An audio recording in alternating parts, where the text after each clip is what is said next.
जीजा साली का खूनी इश्क। सरिता से लव मैरिज करने के बाद अजय साहू की गृहस्थी हंसी खुशी से चल रही थी, लेकिन साली कविता के सौंदर्य में फंसकर उसने न सिर्फ अपनी गृहस्थी उजाड़ी बल्कि साली के साथ उसे जाना पड़ा जेल। नितिन कुमार शर्मा। 9 साल पहले जब अजय साहू उर्फ मोहित ने सरिता से विवाह किया था, तब सरिता से छोटी साली कविता 15 साल की थी। इसके 3 साल बाद 18 साल की उम्र में वह भरी पूरी युवती लगने लगी थी। ससुराल में अजय के सास ससुर के अलावा उसकी 2 सालियां कविता और सविता थी, कोई साला नहीं था। सविता काफी छोटी थी, इसलिए अजय को खिलाने पिलाने व उसकी सुख सुविधा का ख्याल रखने की जिम्मेदारी बड़ी साली कविता की थी। कविता भी अपने जीजा का हुक्म मानने के लिए एक पैर पर खड़ी रहती थी। जीजा की जरूरतों का ख्याल रखना साली का कर्तव्य होता है, इसमें कोई नई बात नहीं है। अजय भी इन बातों को सामान्य रूप से लेता था, लेकिन एक दिन अचानक ही वह कविता के अद्भुत सौंदर्य की तेज रोशनी में चौंधिया गया। एक दिन जब अजय ससुराल पहुंचा तो कविता किसी परिचित के यहाँ मांगलिक समारोह में जाने के लिए तैयार हो रही थी। कविता ने सुर्ख लाल जोड़ा पहन रखा था और अपने बाल खुले छोड़ रखे थे। कलाई में चूड़ियां और चेहरे पर सादगी भरा श्रृंगार, आंखों में काजल की रेखा और होंठों पर हल्की सी लिपस्टिक। उसे देखकर अजय की नजरें ऐसी चिपकी कि हटने को ही तैयार नहीं हुई। कविता ने अजय को मीठा और पानी लाकर दिया, फिर चाय बनाकर पिलाई।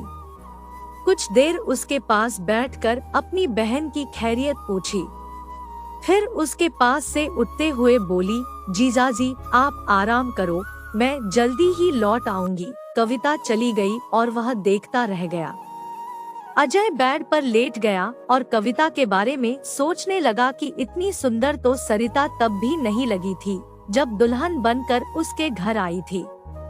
अजय ने अपने मन से कविता का ख्याल निकालने की बहुत कोशिश की, पर कामयाब नहीं हो सका। कविता के सौंदर्य की तेज रोशनी से उसने जितना दूर जाना चाहा, उतना ही मस्तिष्क से अंधा होता गया। कविता के सौंदर्य की तेज रोशनी से उसने जितना दूर जाना चाहा, उतना ही मस्तिष्क से अंधा होता गया। कविता चली गई और वह देखता रह गया। अजय बेड पर लेट गया और कविता के बारे में सोचने लगा कि इतनी सुंदर तो सरिता तब भी नहीं लगी थी जब दुल्हन बनकर उसके घर आई थी। अजय सोचने लगा कि मेरी शादी भले ही सरिता से हो गई, पर कविता भी तो उसकी साली ही है। साली यानी आधी घरवाली। अजय के मन में पाप समाया तो वह कविता को पाने की जुगत में लग गया। उत्तर प्रदेश के कौशाम्बी जिले के गांव पूरब थोक में राजेश चंद्र अपने परिवार के साथ रहते थे। वह खेती बाड़ी का काम करते थे। परिवार में पत्नी उषा और 3 बेटियां सरिता, कविता और सविता थी। बेटा न होने का राजेश को कतई गम नहीं था। उन्होंने तीनों बेटियों की बेटों से बढ़कर परवरिश की थी।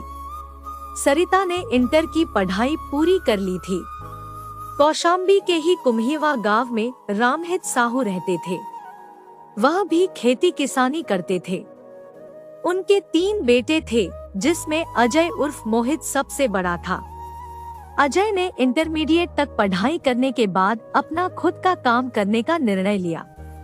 काफी सोच विचार के बाद उसने डीजे संचालन का काम शुरू किया। उसका यह काम अच्छा चल गया। अपने इसी काम के दौरान एक वैवाहिक समारोह में उसकी मुलाकात सरिता से हुई। सरिता उस समारोह में काफी सज धज कर आई थी।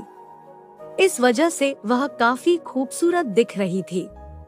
डीजे पर डांस करने के दौरान सरिता ने डीजे वाले बाबू मेरा गाना बजा दो गाना चलाने की मांग की। अजय ऑपरेटर के पास ही खड़ा था। उसकी पीठ सरिता की तरफ थी। मधुर आवाज सुनते ही अजय पलटा तो पलटते ही सरिता को देखा तो देखता ही रह गया। अजय काफी स्मार्ट था। उसे अपनी तरफ देखते पाकर सरिता भी लजा गई और बोली, सॉरी मैं आपको डीजे वाला समझ बैठी। इसलिए अपनी पसंद का गाना चलाने के लिए कह दिया। अजय उसके भोलेपन पर मुस्कुराते हुए बोला, आपसे कोई गलती नहीं हुई, मैं डीजे वाला बाबू ही हूँ, यानी इस डीजे का मालिक। ओह, तो यह बात है, तो मेरा पसंदीदा गाना इसलिए अपनी पसंद का गाना चलाने के लिए कह दिया। अजय उसके भोलेपन पर मुस्कुराते हुए बोला, आपसे कोई गलती नहीं हुई, मैं डीजे वाला बाबू ही हूँ, यानी इस डीजे का मालिक। ओह, तो यह बात है, तो मेरा पसंदीदा गाना लगवा दें, जिससे मैं डांस कर सकूं। सरिता ने तिरछी नजरों से अजय को निहारते हुए कहा। अजय ने ऑपरेटर को बोलकर डीजे वाले बाबू गाना लगवा दिया। गाना भारी भरकम स्पीकरों पर गूंजने लगा तो सरिता अपनी सहेलियों के साथ डांस करने लगी।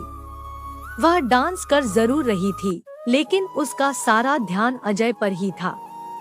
अजय भी उसे देखते हुए मुस्कुरा रहा था। वह इशारे से बार बार सरिता की तारीफ भी कर रहा था। उसकी तारीफ पाकर सरिता लजाकर दूसरी ओर देखने लगती थी। डांस खत्म होने के बाद भी दोनों वहां से हटने को तैयार नहीं थे। उनकी निगाहें मिलने के बाद अब उनके दिल मिलने को तड़प रहे थे।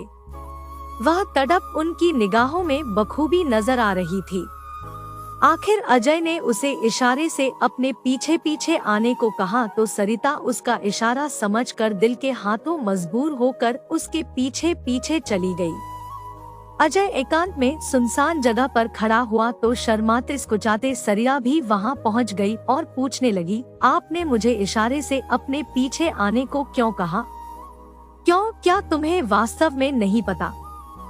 अजय उसकी आंखों में देखते हुए बोला, जरा अपने दिल पर हाथ रख कर अपनी धड़कनों को सुनो, जवाब मिल जाएगा। सब दिल का ही तो मामला है। ये ऐसा मजबूर कर देता है कि इंसान अपनी सुध-बुध खो बैठता है और इंसान वही करने लगता है जो यह चाहता है। मैं भी दिल के हाथों मजबूर होकर यहाँ आ गई हूँ, सरिता अपने दिल की व्यथा उजागर करती हुई बोली। तो दोस्तों, ये थी हमारी आज की कहानी। आपका क्या कहना है इस कहानी के बारे में कमेंट करके हमें जरूर बताएं। वीडियो को लाइक कर दीजिए और इसी तरह की कहानियाँ लगातार देखने के लिए चैनल को सब्सक्राइब करके घंटी 4 को दबाकर ऑल पर सेट कर लीजिए ताकि आने वाली वीडियो का नोटिफिकेशन आपके पास तुरंत पहुँचे। मिलता हूँ आपसे अगली वीडियो में, तब तक के लिए धन्यवाद।